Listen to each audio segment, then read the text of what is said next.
Good afternoon, everyone. Just give like 5 minutes or 2 minutes more for people to enter the class because there was a class that took long to end.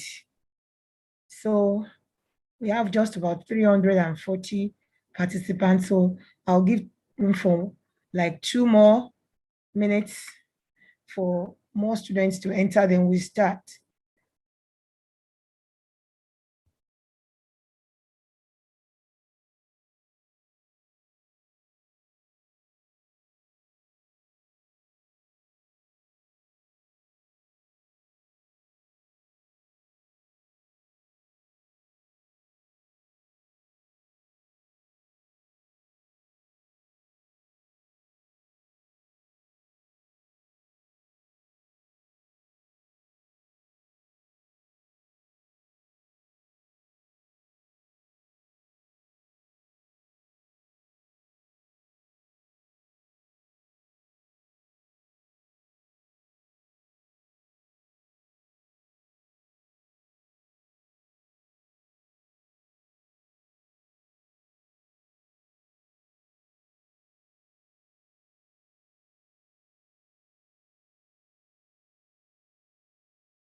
Okay, I think we can start now.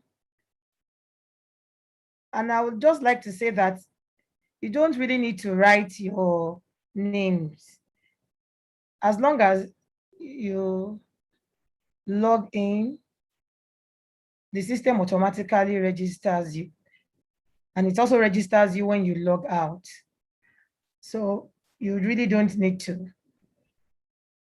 And please, let's keep the chat focused on chemistry 156. Otherwise, I will disable the chat and you will not be able to communicate with me. And I would really want you to communicate so that if you have any genuine cause to ask question, we can do this together. So please keep the chat focused on chemistry 156 for now. You have other avenues to chat and socialize. So let's keep it focused. Let me also apologize for yesterday's class. It was due to irregularity in internet network. I actually tried to log in back for over 10 minutes. I kept trying and I couldn't do anything. So please, I'm sorry for yesterday. I hope today's class will be much better. I actually pray today's class will be much better because we are far behind and there is one more lecturer that is going to take over. Please don't start raising hands now. Please, please. Whatever you want to say, let it be chat. Please don't raise hands now. It will distract us. You have no cause to raise hands now, please. If there is any reason, for example, if you can't hear me, like I said yesterday, I would know from my end that the network is breaking. And I also glanced through your chat. That's why I want you to keep the chat focused on chemistry 156. I glanced through your chat to see if there is a problem. So you can put, but if you keep putting irrelevant things we will miss the real thing. So actually pray today will go well. So let me just do a brief recap of what I think you might have missed yesterday. And that has to do with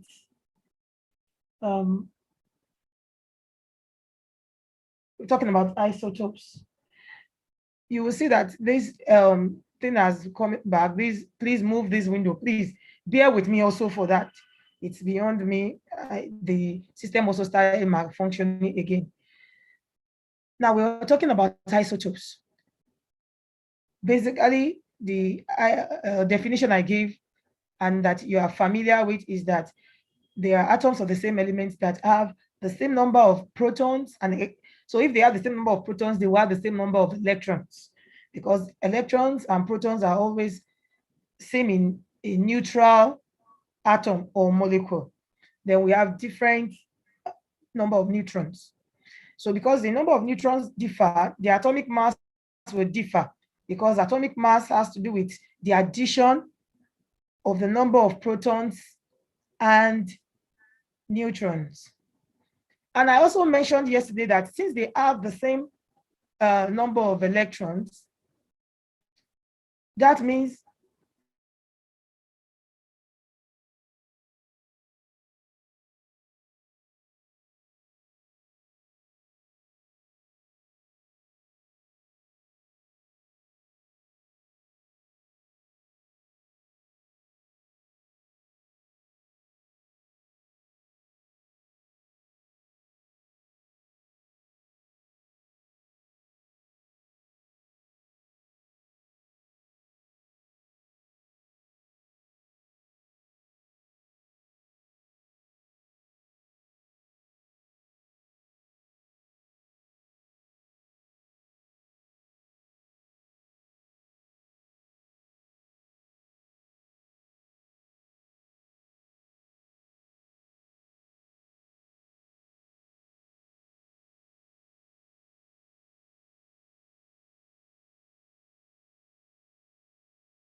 so sorry for that.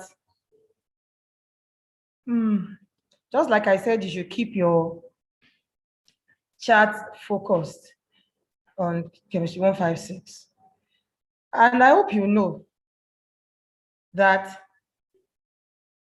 your chats are being recorded. Like the person that said you are a goat now, with your name.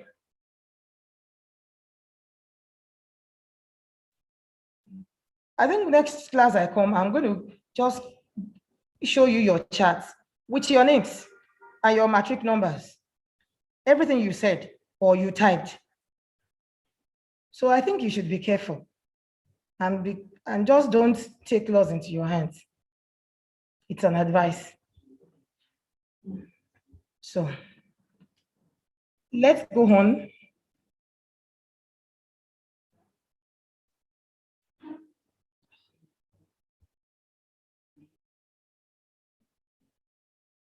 Are we together?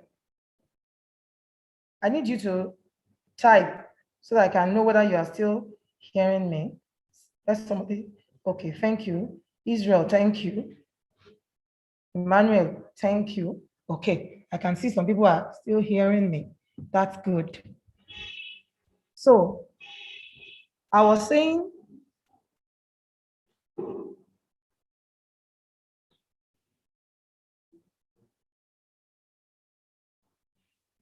permit me, please.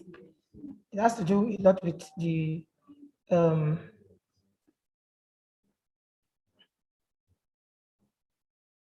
network.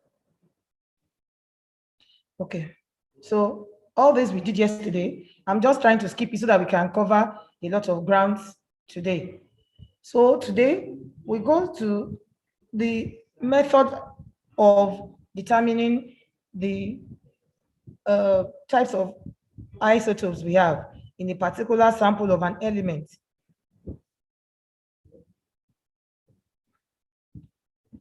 And I said yesterday, as I said yesterday,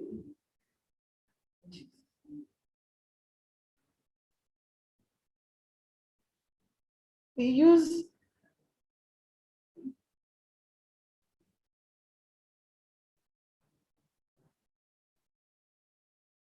hello, are you still with me?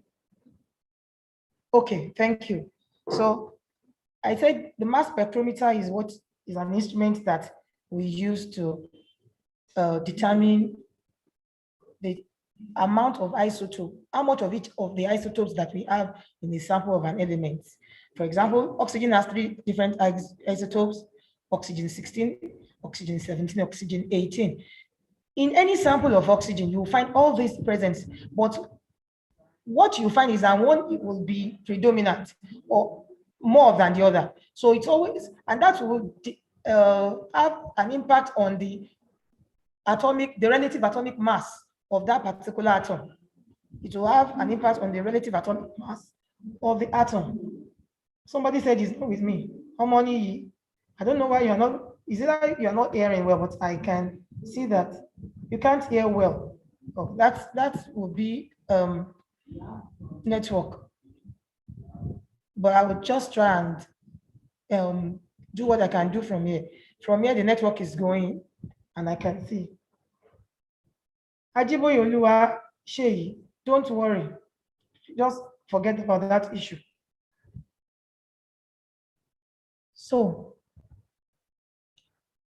apart from differentiating between the isotopes, it also tells us the relative, gives us the relative atomic mass, because it measures the ratio of the mass to charge of the sample. How it does this is that from the schematic diagram that I showed yesterday, I showed this diagram yesterday, I said that the sample is injected and it is vaporized. After vaporization, the sample is ionized.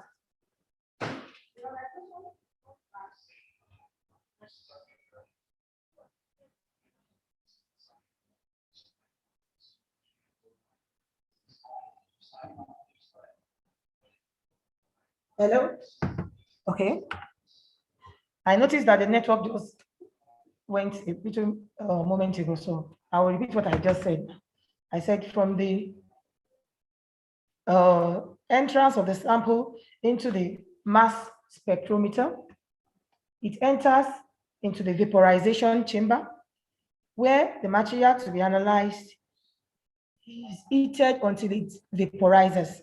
So it is a gaseous sample that is eventually determined in a mass spec.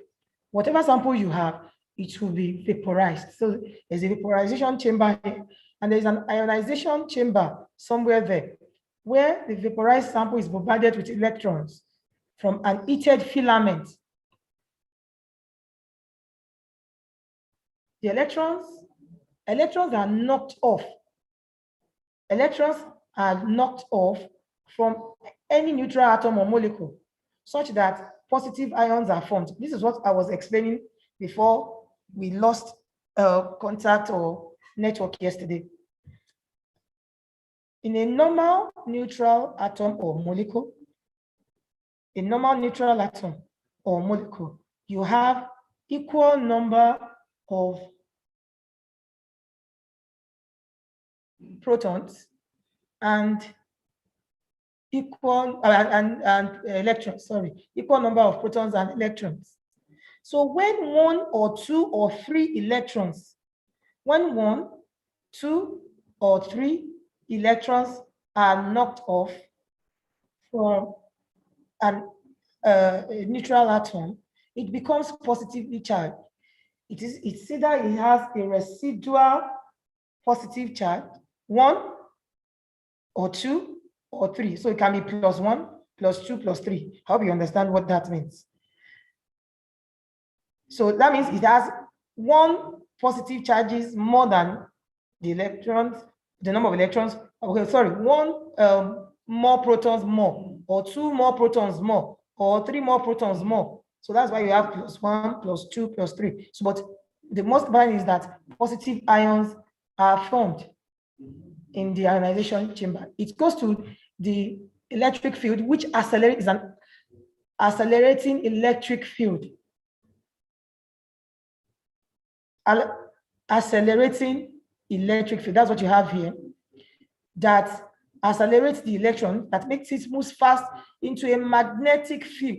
The magnetic field is a deflecting, deflect. This is where separation occurs, as you can see in this schematic diagram.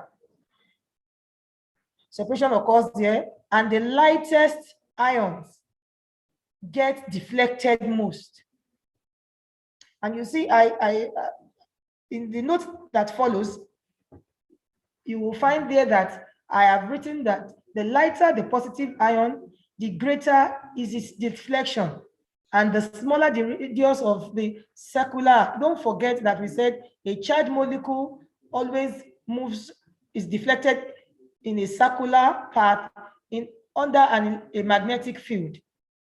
We said that when we were talking about the cathode ray, also the canal or anode ray. So there is a deflection towards a circular arc somewhere here, and the lighter the positive ion, the greater is the deflection, the smaller the radius of the circular path. This will eventually lead to the mass.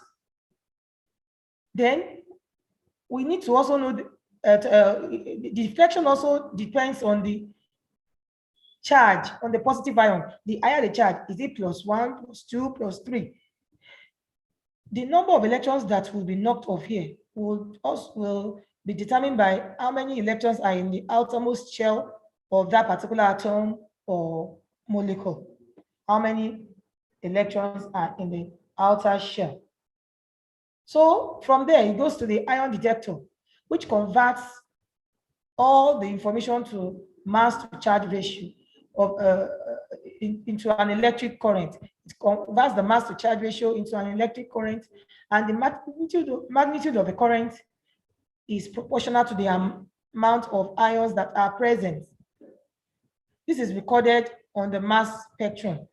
This is another schematic representation of a mass spectrometer, and it shows the similar thing. So you can find different kinds of mass spectrometer, but the operation, the mode of operation is essentially the same. You have an injection chamber, vaporization chamber, and ionization chamber, accelerating electric field, deflecting magnetic field, and you find deflection here from the lightest to the heaviest.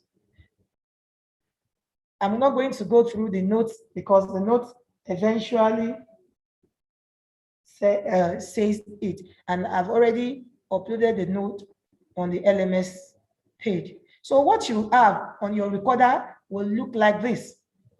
The recorder will convert the mass to charge ratio into electric current, and the magnitude of that current will be recorded.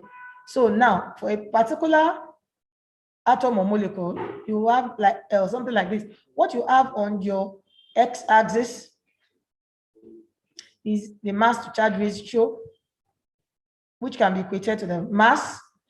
So, for example, the relative atomic mass or molecular mass of this particular sample, X, which we don't know, is 11. This is 10, 11, 12. And this is telling us that there are two different positive ions that are seen on this mass spectrum. In the next slide, we'll see a particular named element. And what you have here is the relative abundances. Relative abundances.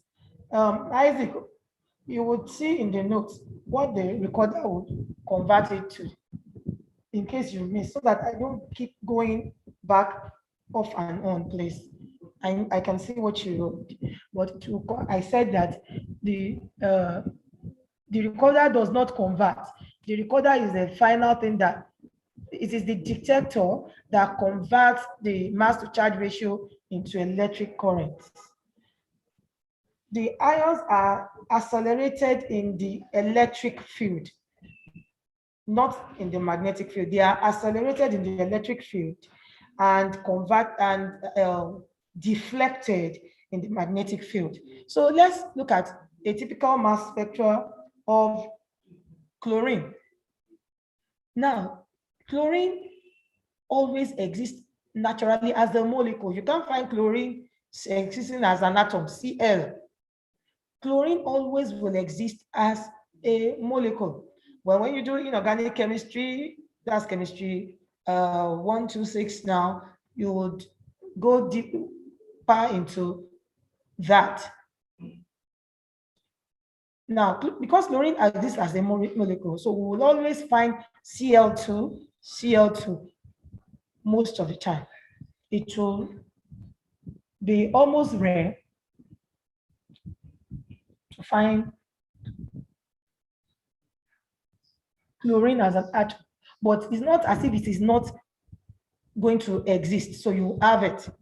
So when you put a chlorine sample in a mass spectra, for example, you are going to have chlorine molecules and chlorine atoms.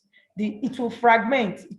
It's going to break it down into as many possible existing positive ions that it could have. And now this is how you know. For example, if you put chlorine sample in, we know the atomic number of chlorine. We know the atomic mass of chlorine. Are we still together? I can't be reading all you. I can see all you but I can't be reading everything. That some of you are really asking very good questions. I can't be reading, but I am very impressed today. You are really doing well. Thank you for keeping it just for chemistry 156 today. Thank you very much. I appreciate that. So I was talking about chlorine. We expect the atomic mass of chlorine because of the number of protons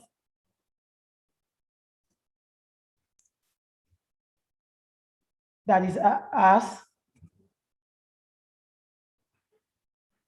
to be like 34, because it has 17. The atomic number of chlorine is 17. So you will be expecting something like 34. We are determining the atomic mass. So don't forget, we are not determining atomic number here. The mass spectrum, from the name, mass spectrometer determines mass. So you are expecting, if you put chlorine, to have something like 34 around that. So when a sample of chlorine is injected, this is what we have. So you have something at around 72, something around 71, something around 70. So, and you have something around 35 or at least 34 point something, and something around 36. So these are the fragmentation patterns. What is the interpretation of this? Let's look at it very well. Now look at what you have there. The interpretation of those peaks that we have. The one at around 74, there's one around 74, shows two chlorine molecules, and these ones as 37. So the isotope that is responsible for this, atomic number is 17.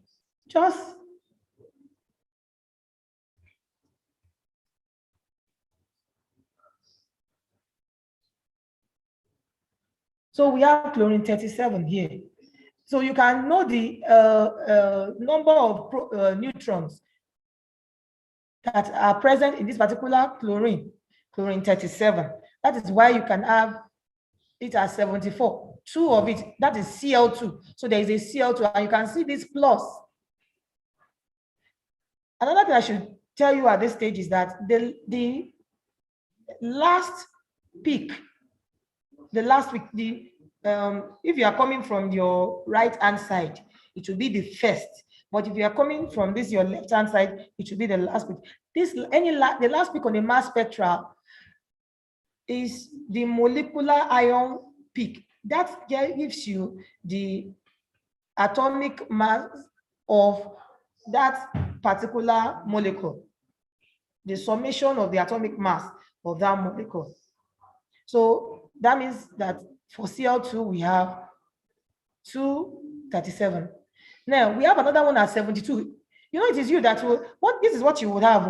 This is what you will have. It is you that will interpret it. So this is interpretation. This is what you will have. It is the job of the scientist to interpret it. So the one at 72 means we have 1 chlorine 35 and 1 chlorine 37 forming a molecule. Then we have one at 70. That means 2 chlorine 35. Then we now have 2 atoms here. See the abundances. We have one at 37. That's more. That means that this is an atom, and this one is also at 35. Look at the abundances, the percentages. So we have 80% of this of chlorine 30. In any sample of chlorine, we have 80% of chlorine 35, around 30% of chlorine 37, and all these percentages of chlorine as a molecule. That's what you have. The ion sign. Now I want you to answer the question. Umwani Aderoju, you asked a very good question, that won't the ion sign affect the mass? Is that what you're asking? Will the ion sign affect? I want somebody to answer. Just type. Why, or will it answer yes or no? Why? From what I've explained, why won't what it means is the ion sign. This is what she means by the ion sign. The plus. I'm thinking that's what she should mean, because this is an ion. Okay, Balogun Adiola. You said no. Why won't it affect? Okay. And why now? Israel, Olajide, that's good. Good, Samuel. Because it will only affect the electrons. Electrons are not relevant when we are talking about the relative atomic mass. You remember, the atomic mass depends on the number of protons and neutrons. So that's why the atomic mass will not be affected.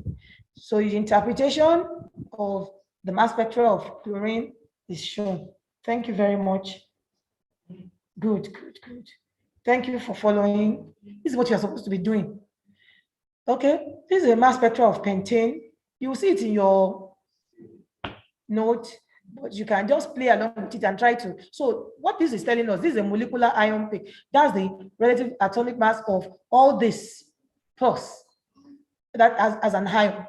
It will have not, you know, this is pentane now. So we have this -1 electron. So we have it as a, so this, if you want to know the relative atomic mass of this, you will, if you add all this together, you will find something like this, and there will be fragmentation. You know, we have carbon 12, carbon 13. We have, some of them will exist as hydrogen 1, that's a proton, or a deuterium, or a tritium. So the combinations may vary. That's why you have different fragmentation patterns. Adelusi, I've said, can somebody help me answer? Why is chlorine having a positive sign or a negative sign in the mass spectrum? Can somebody help me answer that question? Yes, Adesoya.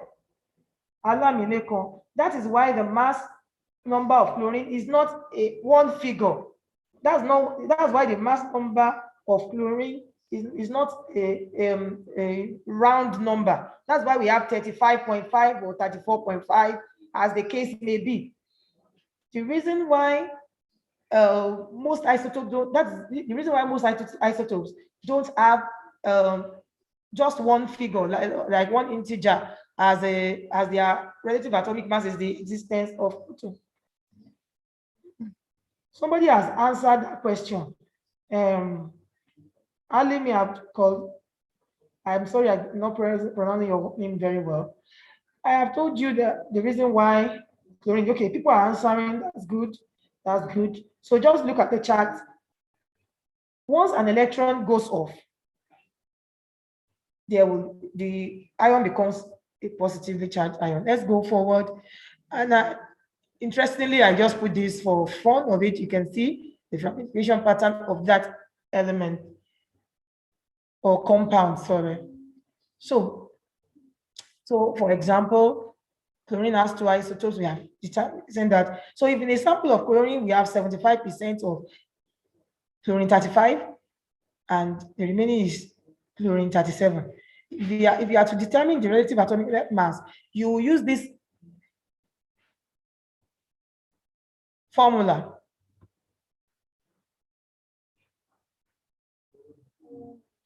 Yes, the intensity, Deborah, the intensity is the same as is equated to the abundance.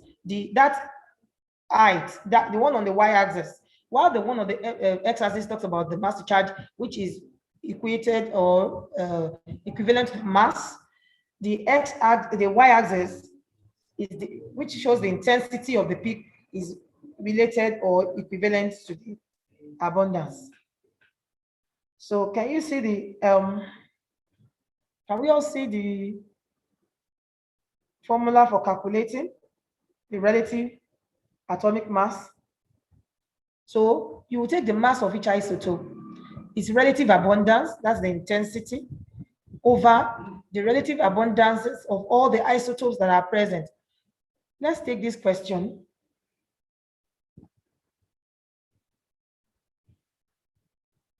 Sincerely, I appreciate you today. You are really doing good. Thank you very much. So let's talk about this question.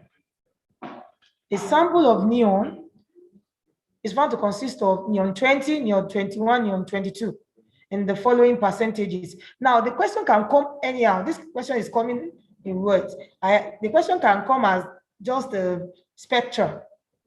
You can give you a mass spectrum of neon without putting this information, but you can deduce this information on any mass spectrum. I can give you, okay, I think I have removed, okay, sorry about that. I have a slide that shows this question in just a mass spectrum form. So in the mass spectrum, you just give you the mass spectrum that they will say this is the mass spectrum of a neon sample, calculate the relative abundance. So the information you need will be on the mass spectrum. Number one, you will be able to determine the atomic mass, which is these ones, and the relative abundances. And from that equation I gave the other time, summation of each of them, each of the isotopes. So we have 90.92 multiplied by this, 0.26 multiplied by 21, 8.82 multiplied by 22, addition of all of them.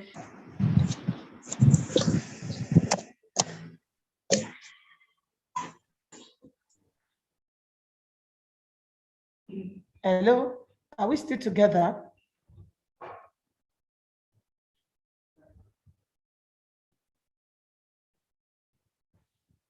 Okay, thank you. Thank you very much.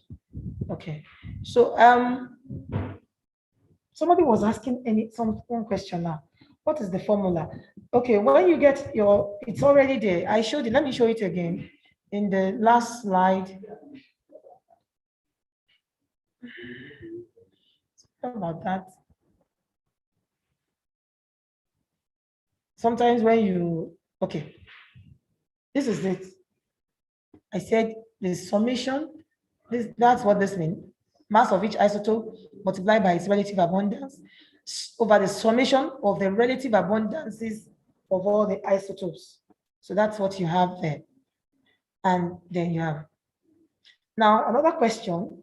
The relative atomic mass of potassium is 39.1. This time you are given the relative atomic mass.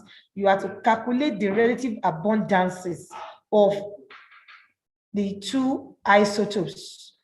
And you are given the isotope as potassium 39 and potassium 41. So this time we are working backwards. We now know the relative abundance, and then we are working backward. So let's try and see what we can do here. I pray this will work out. Actually want to use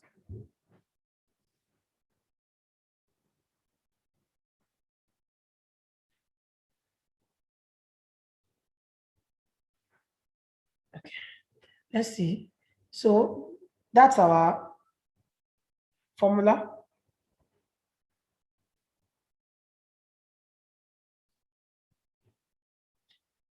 Now, we don't know the relative abundance, which is what we are supposed to calculate. So you see, this is just purely mathematics. Don't worry about it. It's just purely mathematics. Some of you are very good in it. You can do it anyhow and still get the same question. And lucky you, chemistry 156 is the questions are objective questions. So we're not really going to be particular about the method, but you can work it out. But just for the sake of people that might need, that's why I'm going to do it this way. So let's say the relative abundance of each of the isotope that we are supposed to calculate is X. So we have, I'm going to put all the information we have from that question into this equation. The relative atomic mass we already been given is the summation of the relative atomic mass of each isotope. This time it will be 39 multiplied by X plus 41 multiplied by Y over the sum of the relative abundances of all the isotopes, which is X plus Y.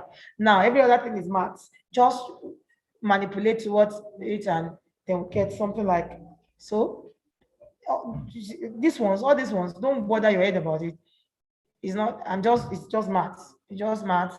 I cross multiplied from here, cross multiplying. Then I start expanding, collecting like terms, and then I get X equals to 1 over 9Y. Good, I can see some people are very good. So they're already getting it. Somebody has already, it's not hard. Ajiboye Oluwaseyi is not hard. It's not hard. Don't start saying anything is hard now. I'm giving you, you know how it is. That in class, we tend to give some. Yes, the sum of it will be 100%. We can assume. We can assume that's going to be 100%. That's good. Good. That's the spirit. That's the spirit. But the only thing is that the calculation is not hard, my dear. The calculation is not hard. Now, for those people that are very good in it, now you know the thing you should not miss is which one is 95, which one is 5. That is where the people that think they know misses it. Moses, TJ Sunemi, you are wrong. You are wrong. That's not it. But just look through what I've done. Some people have gotten it. That's not it. That is a good trial. Thank you for trying. I like people trying. At least some people are not doing anything, but you tried. So good. Okay, so now what I was trying to say is that what you will get wrong is not about getting 5 and 95 alone. You should be able to tell me that for potassium 39, it is 95. If you mistakenly now say potassium 39 is 5, even though you got 5 and 95, that will be wrong. So potassium 39 has 95% relative abundance, while potassium 41 has 5% relative abundance. Good. So now the next one we want to quickly talk about, because like I told you, we are far behind class, is mass defect. Again, you would try and overlook this thing. It goes off and on. So let's not just mind it for now, because if I try to remove it, it makes it worse. So please just bear with me for today. Okay. Now, and the note has already been uploaded, so you can always look at the note and get something. So like I said, Azan, you are not a serious person. How can we start again? So, mass defect, please, let's focus on chemistry. Everybody in class has done well up till now. So please, don't do something else. Please. Mass defect comes from the fact that when the mass of a nucleus is determined, how do you determine? When you sum the masses of the protons and the neutrons, which is what constitutes the real mass of any nucleus, it has been observed that this mass is more than when you put the mass of the nucleus and the protons together. Let me come again. The constituent of the nucleus, which is called the nucleons, protons and neutron, their mass, the mass of the nucleus, when you have them, when the nucleus is weighed, the mass of the nucleus as it is always less than if you sum the constituents one by one. This difference is called the mass defect. The difference between the actual mass of the nucleus and the observed mass is referred to as mass defect. And this is due to the effect of binding energy. The nucleus, the protons and the neutrons are together, are bound together. So the effect of that energy kind of reduces their weight instead of measuring individually. So that is what is called the mass defect. And this needs to be known. Although it is very small, but it still affects some other things that we will not cover in this course. So we need to determine the mass, know how to determine the mass defect. And that's what we want to do in a bit.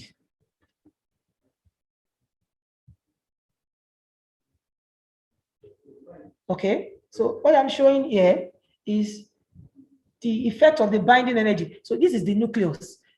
For example, let's say in this particular nucleus, we have 3 protons and 2 neutrons. This is the nucleus. This is how it's going to be. But if you put this as it is now, if you measure it and you now add the individual masses of these together, this is always this is greater. And I said it's due to mass defect because of binding energy. I think you understand what I mean by binding energy. So the binding energy is given by, which is delta M. Sorry, the mass defect, difference in mass, delta M, is given by mass of proton multiplied by the number of protons that is present plus mass of neutron multiplied by the number of neutrons that is present minus the actual mass of the nucleus.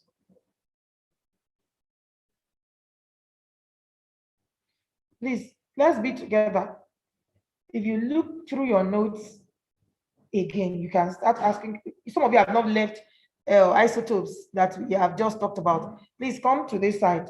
Stop talking about that. Let's talk about this, please. So, for example, if you are to determine, and I hope you know that I'm trying to make sure that you get as much as you will need. Anyway, you will get that anyway. we are to find the mass defect in a copper 63 nucleus. If the actual mass of copper 63 is 62.91367 atomic mass units. Atomic mass units.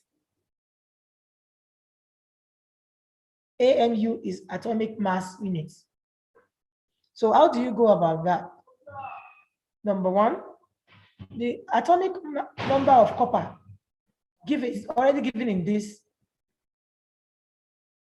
The atomic number is 29 and the mass number is 63. So you need not ask anybody, what is the number of protons? The number of protons is the atomic number, that's 29. So the number of neutrons will be 63 minus 29, that's 34. Now, recall that the mass of proton that I gave you in that table is the relative atomic mass of proton is 1.00728 atomic mass units. And the mass of neutron is 1.00867 atomic mass units. That has been done like 2 lectures away. So if we put all that into the equation I just gave you,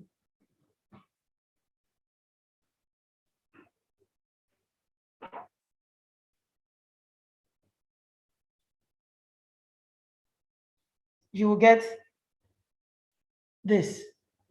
So what I've done is this is the mass of proton multiplied by the number of protons present, mass of neutron multiplied by the number of neutrons present, minus the actual mass that was given us.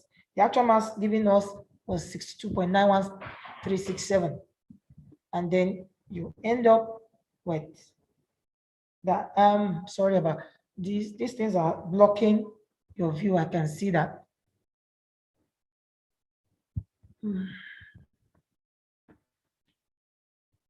So we have 0.59323 atomic mass units.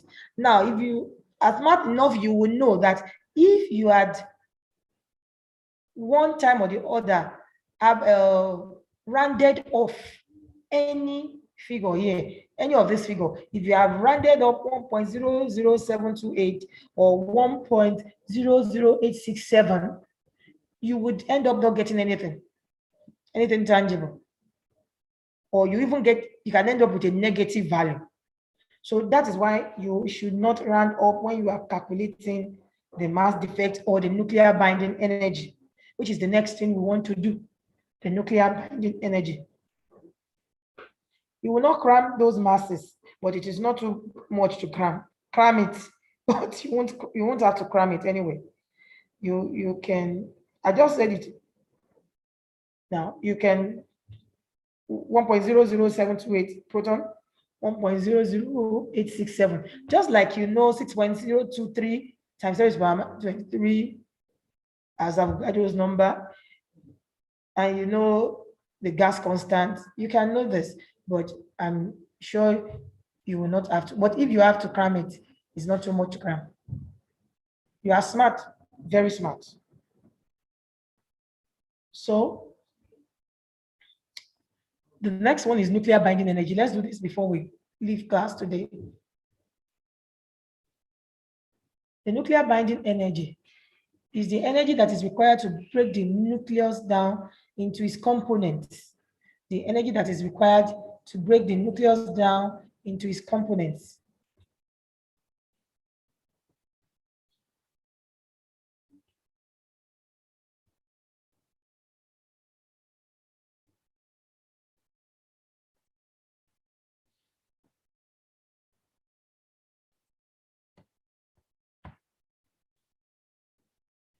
I'm still here, so I'm trying to get my slides to work. Sometimes it just hangs. Okay, so as you see, it is expressed in joules per nucleus. The nuclear binding energy is expressed in joules per nucleus. And the formula of nuclear binding energy, the formula is, the symbol is E subscript B.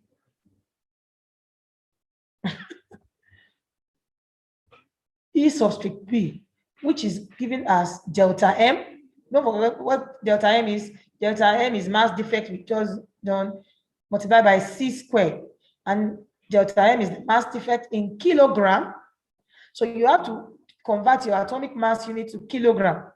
One atomic mass unit is 1.6606 times 10 raised to the power minus 27 kilogram. And C is the velocity of light, 3.0 times 10 raised to the power 8 meters per second.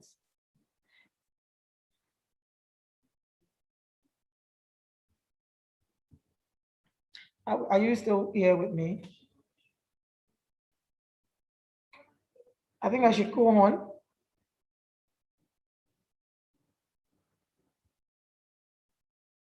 Some people are still asking about how the mass of proton. That means you have not downloaded any of the previous notes, because maybe it's I think the second class or so, we have done this. I gave you, it's in the table where the mass of the actual mass of protons and neutrons and electrons are being determined.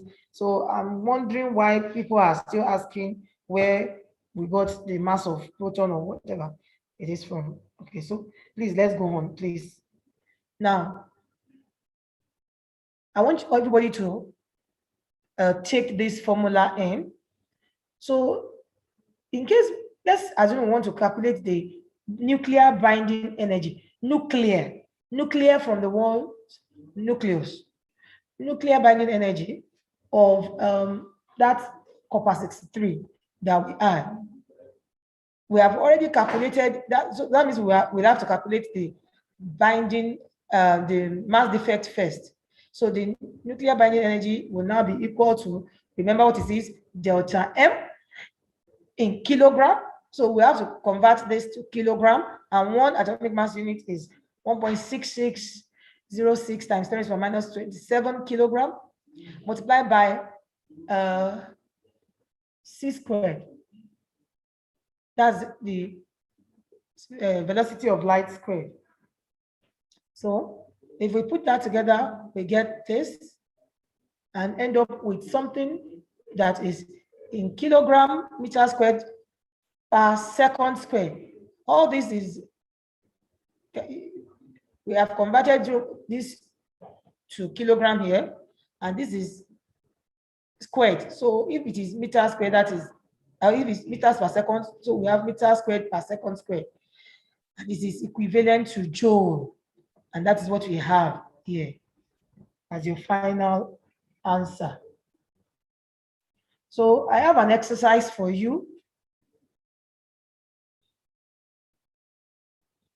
Sunday, I don't know why you got what you wrote, but it's not correct. I don't know.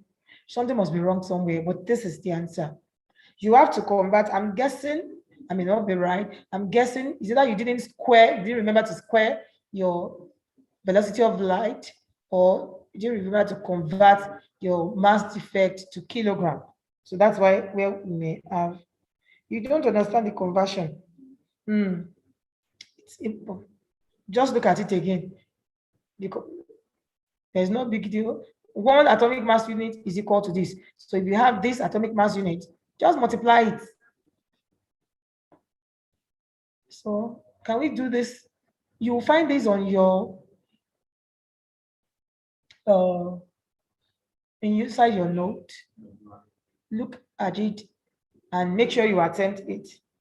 When I come to class next week, I'll see how many people attempted it. I have a way of saying that. Don't worry. When we go to class, we do. And then we'll go from there. I think this is a good place to stop the class. Since we have been relating since the beginning of the class, I'm not going to take questions because it's already 6 o'clock and I don't know whether there is a class that will go on after now. Thank God it went well eventually. So thank you, everybody. The test will come up after the last lecturer comes in. The last lecturer is going to come in after me, or to take thermochemistry, and after he's through with it, then we'll talk about test. Okay, thank you, everybody. See you on Monday.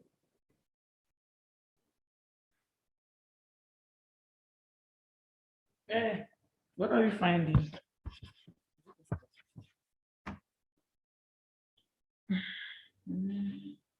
I'm glad that this.